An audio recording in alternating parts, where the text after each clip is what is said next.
Bom dia, eu me chamo Pedro de Oliveira Vieira. Esse aqui é a matrícula 496360. Esse é o meu trabalho de CG. Tá carregando aqui. Eu fiz sozinho o trabalho, não fiz com mais ninguém. E tá aqui, tem um cenário, tem alguns objetos, tem a textura definida. Eu não consegui fazer tipo textura muito complexa ou objeto muito complexo por causa do trabalho que tem. Tentei, tá muito trabalhoso, resolvi focar mais no OpenGL em si, nas mecânicas. Ó, aqui se você clicar com o botão esquerdo em volta dessa tocha não vai acontecer nada, porque a hitbox da tocha é que te deixa, quando clicar com o botão esquerdo, pegar ela. Tem uma hitbox definida para a tocha. Essa hitbox e também tem colisão com tudo aqui. E ó, é meio bugada, dá pra ver. Essa colisão está sendo definida a cada frame, um negócio assim. Não fiz nada demais. Não tem colisão para tocha, mas bem. É, além, sim, a gente tem a luz direcional do sol e a gente tem uma luz pontual dessa tocha aqui. Aí, se você apertar Tab, você tem um modo de debug para você poder dar uma olhada em volta no mapa e tudo. E aí você consegue subir, descer e andar em volta. Definir coisa da câmera. Nossa câmera é uma câmera livre.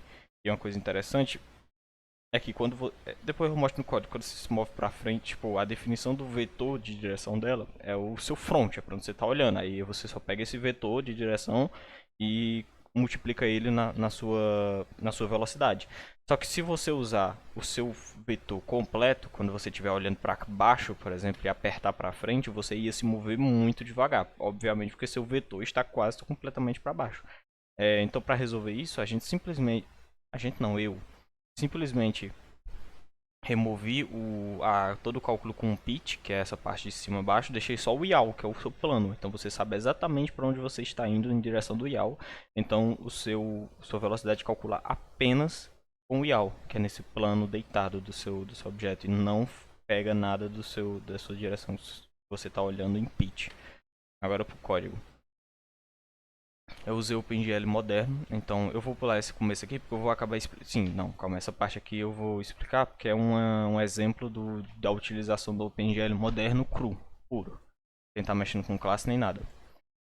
Eu estou recebendo já minha classe de shader, na qual eu modifiquei essa parte aqui para ficar GLUse. Aí se você quando vai setar seus uniformes, você já faz, você já tem esses métodos para facilitar essa setagem.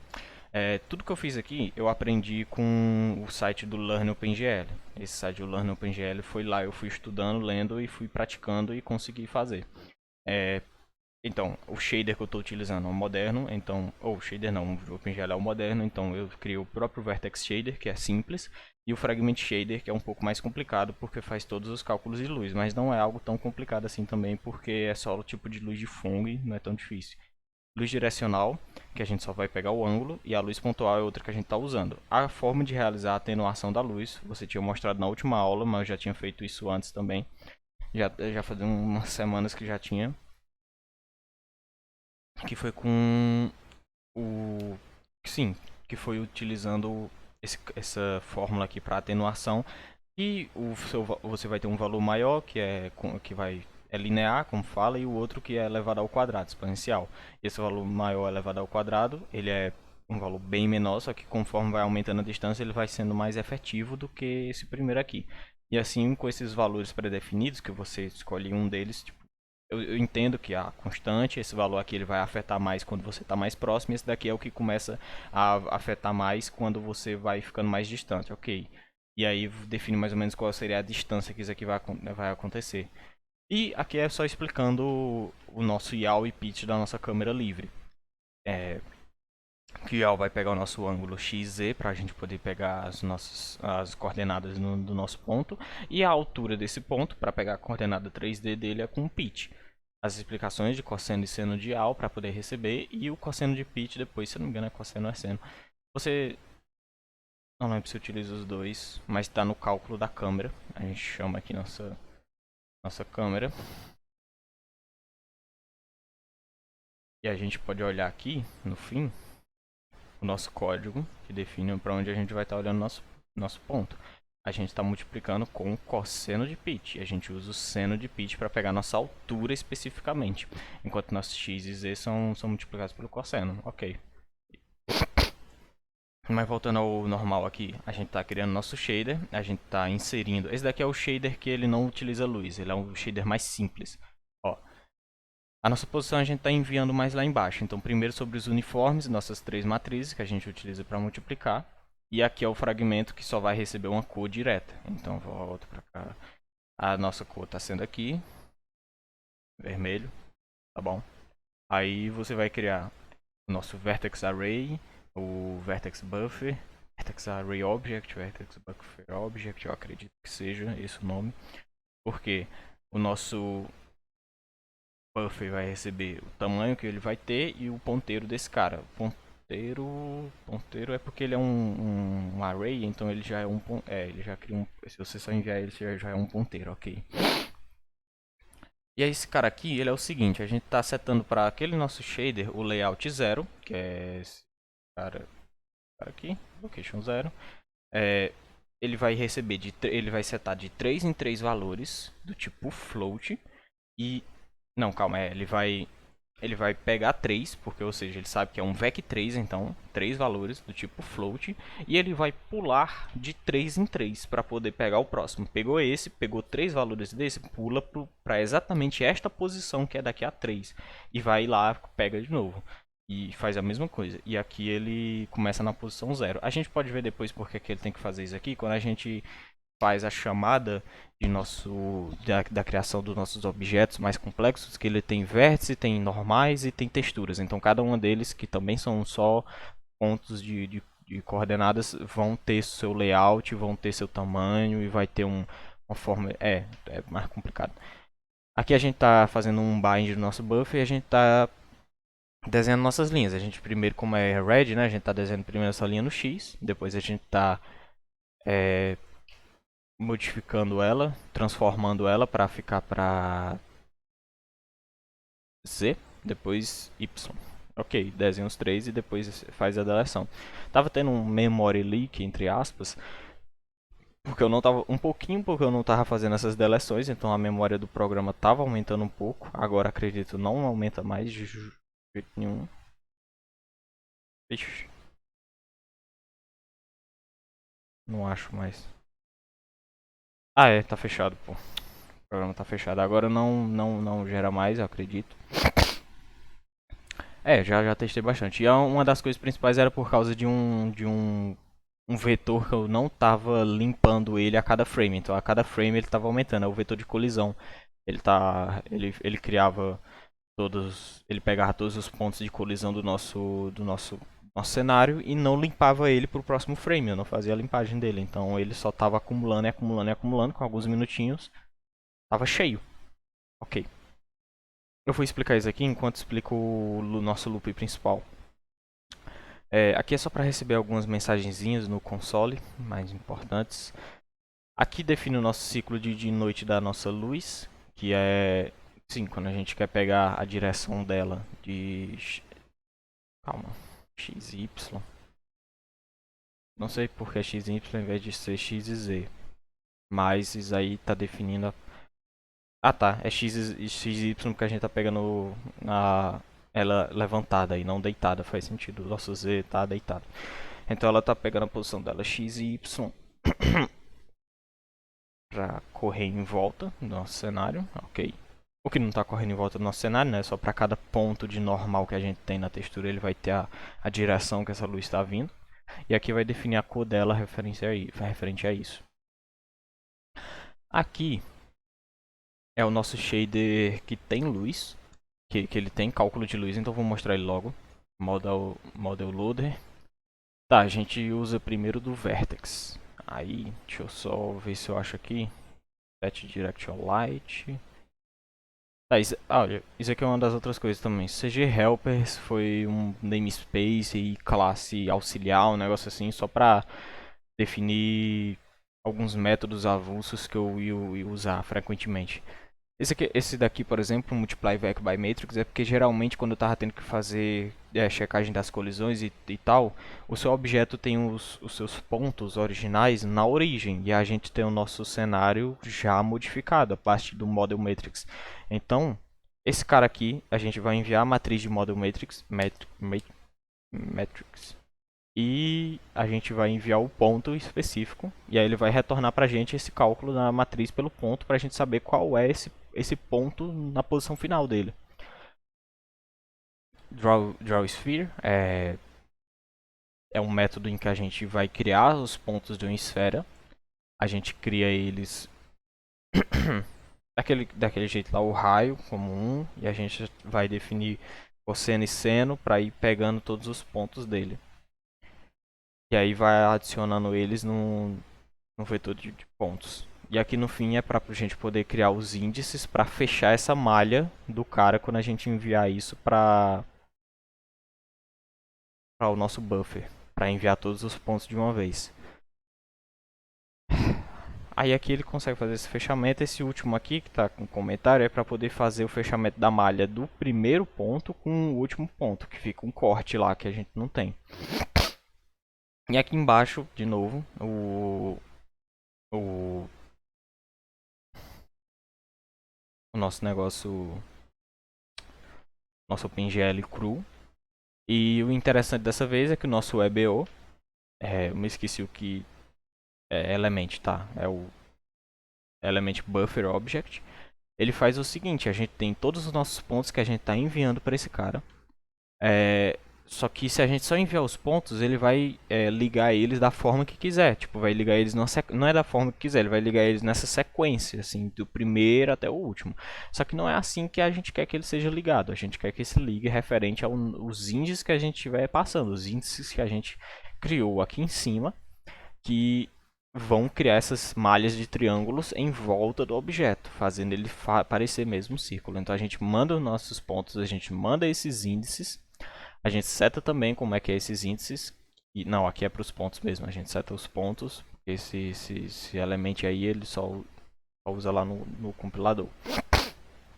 A gente vai desenhar nossos triângulos no tamanho desses índices. E acabou. Isso aí ele consegue desenhar o nosso círculo, nossa esfera. Aqui é para fazer setagem da nossa luz. Que era o chatinho ficar toda vez tendo que fazer shader use e setar os vex. Então só joga para esse método que fica mais fácil. E ok. Eu não tô conseguindo achar o momento em que eu quero setar algumas coisas desses shaders, então acho que eu vou só falar eles mesmo. Só aqui uma coisa.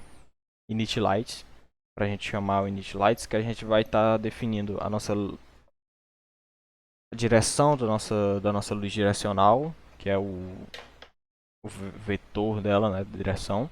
Aí o que ela afeta em ambiente, a cor dela de difusa geral, não botei branco, botei tipo alguma cor assim. Essas tonalidades eu só procurei tipo assim, cor do sol ou então cor do sol, alguma coisa assim, e aí saiu. E aí especular 1.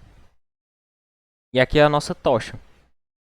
Ambiente difuso e especular também padrão, e aqui aqueles mesmos valores que a gente pegou daqui. 014, 007. Não, botei outro. Tá bom então. Algum menor então. Esse daqui, com distância de 100. Ok. Eu vou falar logo desse shader. Olha, esse shader aqui... Não. Vou pro metro. Quando a gente tá usando eles quando a gente tá desenhando nossa cena. Ok. Cena.draw. Aqui eu já explico um bocado de coisa. Eu tenho aqui o meu mapa, que é para facilitar a posição daqueles objetos. Fica mais fácil assim. Aí essa é a nossa classe de cena. Ela recebe o shader, o modelo do chão, o modelo dos objetos e tudo. E aí no desenho dela a gente desenha o chão, por exemplo. O desenho do chão é bem simples. Ele tem esse cena escalada, que é isso aqui, que é pra gente não ficar maior, não ficar só no tamanho Tipo assim, por exemplo, aquele chão só tinha tamanho de 5, se eu não me engano. Aí tem que aumentar pra ficar melhor. É, tá. Confusão isso aqui, viu? O nosso modelo, que é o modelo do chão, por exemplo, ele tem seu próprio draw. A gente chama esse draw do modelo, que o modelo ele tem todas as meshes que estão carregadas no começo do programa. Aqui no começo, por exemplo, você define o lugar desse ground model, e aí você chama ele, e o construtor dele vai lá e vai carregar esse modelo. Olha, pronto. Antes eu estava utilizando Antes eu estava utilizando a biblioteca Async para fazer o carregamento de OBJs. Aqui são os objetos que eu estou usando. Estava usando a biblioteca do Async para fazer o carregamento desses objetos. Só que eu queria me livrar dessa biblioteca porque ela é uma biblioteca pesada, ela é demorada para baixar e ela é chata para colocar. Aqui, sei lá, tipo, para mim deu certo, mas vai que você está usando no Linux, está usando em alguma coisa, eu não faço a menor ideia de como você vai colocar. Então, não precisa mais, não precisa usar a Simp de jeito nenhum. Só o GLF da 3, GLM, OpenGL, esse bagulho carrega. Por quê? Porque esse carregador de objeto novo, ele foi feito num sábado. Ele foi um dia só. Eu queria me livrar dessa biblioteca e final de semana passado eu simplesmente comecei a fazer esse cara aí para poder me livrar. Então ele não tá bem feito. Ele só tá meio ele tá meio gambiarrento, mas ele faz o carregamento ele faz o carregamento do meu objeto.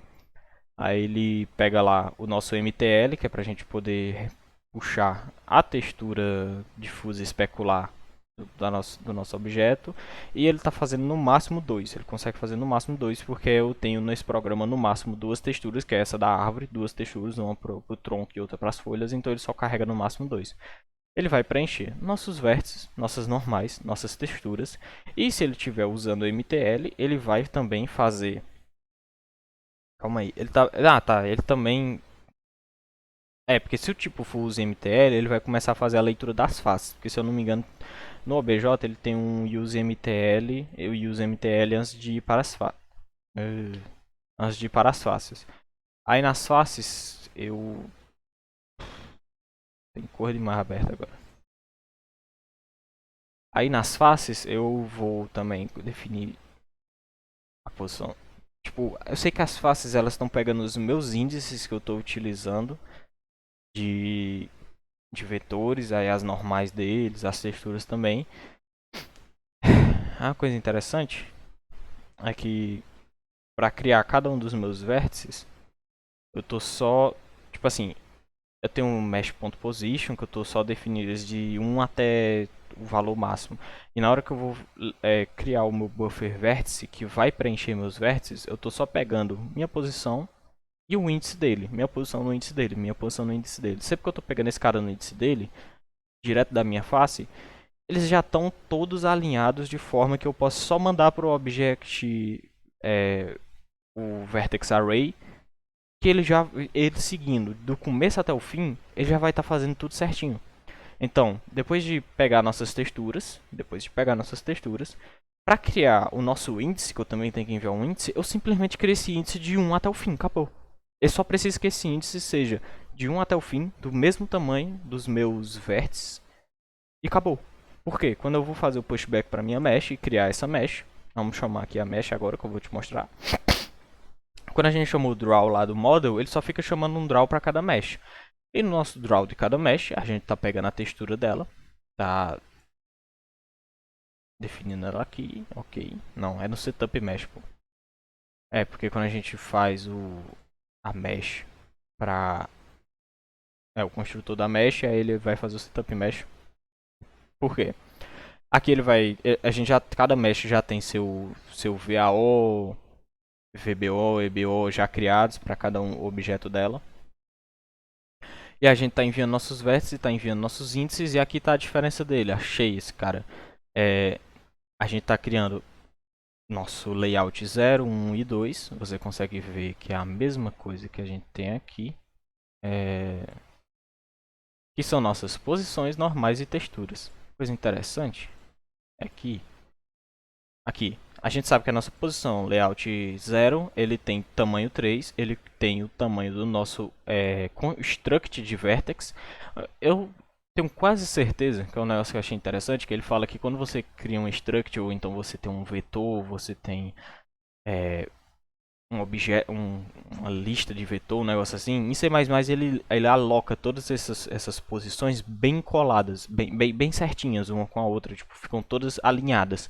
Então, se você tem um struct de vertex com posição normal e esse text aqui, que são vec3 e vec2, eles estão todos alinhados de uma forma que se você só pegar o size desse cara, ele vai ser, o size desse struct vai ser exatamente o tamanho se você tivesse todos esses caras separados, alinhados na sua memória RAM. Vai ser o mesmo tamanho. Ele não cria tipo espaço de memória no meio, não. Ele é o mesmo tamanho. Então você consegue usar o size of daquela própria struct para definir quando que esse cara vai ser puxado de novo. Aqui ele começa sendo puxado na nossa posição 0. E aqui o nosso outro layout, que é as nossas normais, tem também tamanho 3. Ele também, a próxima vez que você repuxar ele, vai ser quando terminar esse tamanho inteiro. Só que ele tem esse offset. Tipo, quando que você começa a puxar ele a primeira vez? Você começa a puxar ele a primeira vez, um espaço de tempo depois, tipo, um espaço de tamanho referente a esse normal depois. Então, tipo assim, você não começa a puxar ele no tamanho 0, você começa a puxar ele no tamanho do offset depois do tamanho dele, normal, depois do primeiro. E esse cara aqui, que é um VEC2, a mesma coisa, offset de só um offset para ele, para quando você vai puxar ele de novo. Tá certo. Agora, expliquei model e mesh, que eu fiz o meu próprio carregamento de modelo para poder me livrar da biblioteca da Simp. Sim, sobre shader agora, né? Os uniformes iguais, a gente está enviando nosso fragmento e nosso... Pronto, aqui ó. Nosso fragmento, a gente está multiplicando ele pela nossa matriz de modelo para poder utilizar lá no nosso model loader. E a nossa normal também. Está fazendo cálculo para poder... Se eu não me engano, esse inverso do negócio aí é para a gente poder pegar... A gente poder ter a nossa normal apontando para fora do nosso objeto. Tipo, você vai ter a normal, tinha aquele negócio lá da normal poder estar para dentro ou para fora, assim ela vai estar para fora. Se eu não me engano é isso, eu não tenho certeza. E aí a gente vai definir essa posição. De fragmento, a gente está criando structs para o nosso para as cores do nosso material. Essa sampler 2D a textura, é o negócio da textura que a gente envia, de fusor especular, são as texturas. Esse shininess é o quão brilhante ele é, tipo, se ele é um shininess pequeno é porque ele tem um pontinho brilhante, se o shininess for grande é que ele é bem espalhado, essa coisa. Luz direcional de ponto, e eu, se eu não me engano, tinha um spotlight, só que eu não... Eu implementei ela antes, eu implementei ela enquanto estava estudando, então eu não implementei no projeto final, porque eu não achei isso, não consegui encaixar ela. Vamos lá. Nossa main.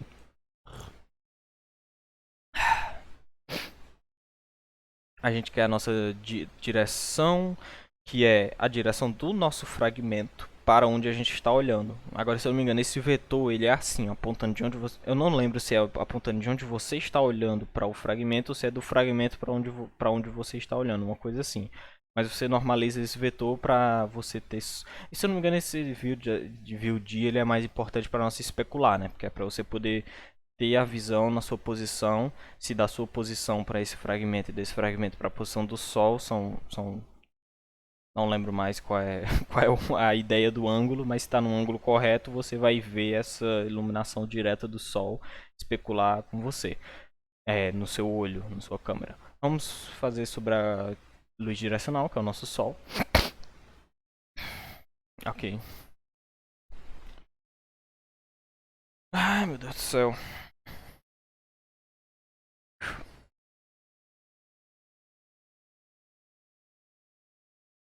Ele está pegando dois vetores normalizados, que um vetor deles é o vetor do nosso fragmento e o outro vetor é o vetor... Calma, o outro vetor é o vetor de onde essa luz está vindo, o vetor da direção da luz, ok.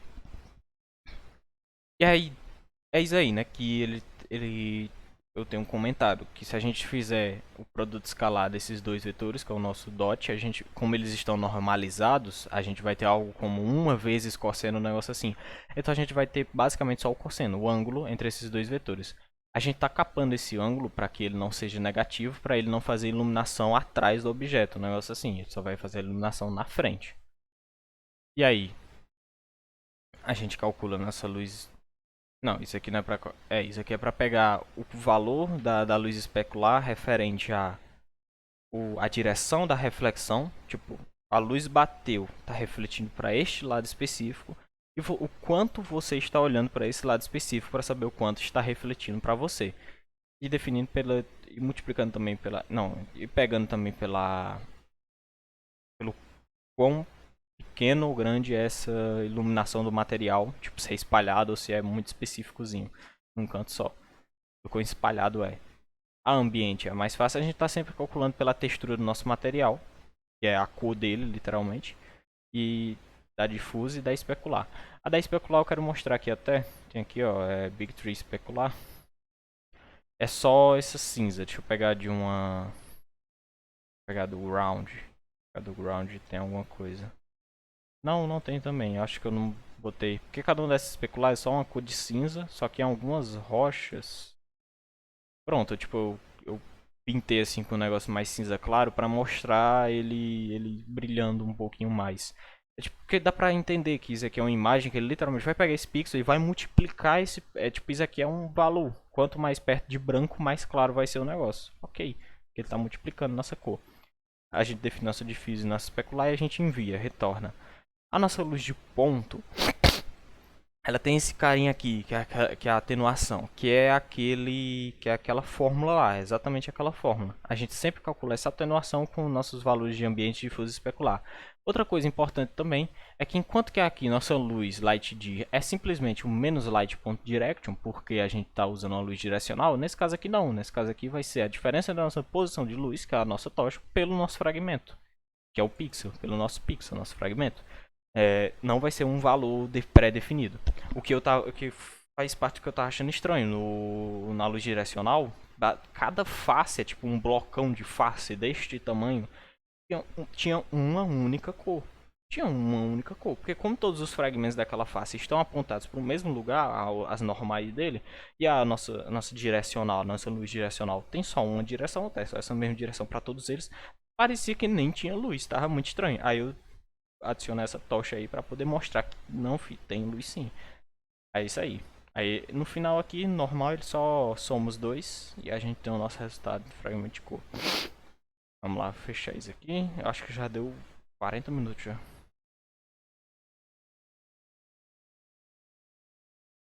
Ok. Sobre a nossa câmera, foi explicado. Sobre as nossas colisões. Check collisions. Check collision, ele só vai definir quando a gente tá jogando, quando a gente tá no modo de play. E, como eu tinha falado, ele vai pegar a nossa matriz que a gente está enviando, nossa matriz do modelo, e vai multiplicar por cada vetor, por cada ponto que a gente tem no negócio para poder pegar a posição final. Ele vai fazer isso aqui para todos eles e depois vai somar aqui para a gente poder fazer checagem. Esse cara está colidindo. A mesma coisa para a checagem do chão, só que ele vai definir uma altura específica da nossa câmera referente a esse chão. Ela vai aumentar ou diminuir baseado no delta. No delta time é tipo assim, para ser mais smooth, para ser mais suave a subida ou descida. Eu acho que isso explica quase tudo. Tá suficiente, já tem cor demais. Expliquei shader, expliquei... Isso aqui é o nosso método para chamar a tocha, pra gente poder agarrar a tocha.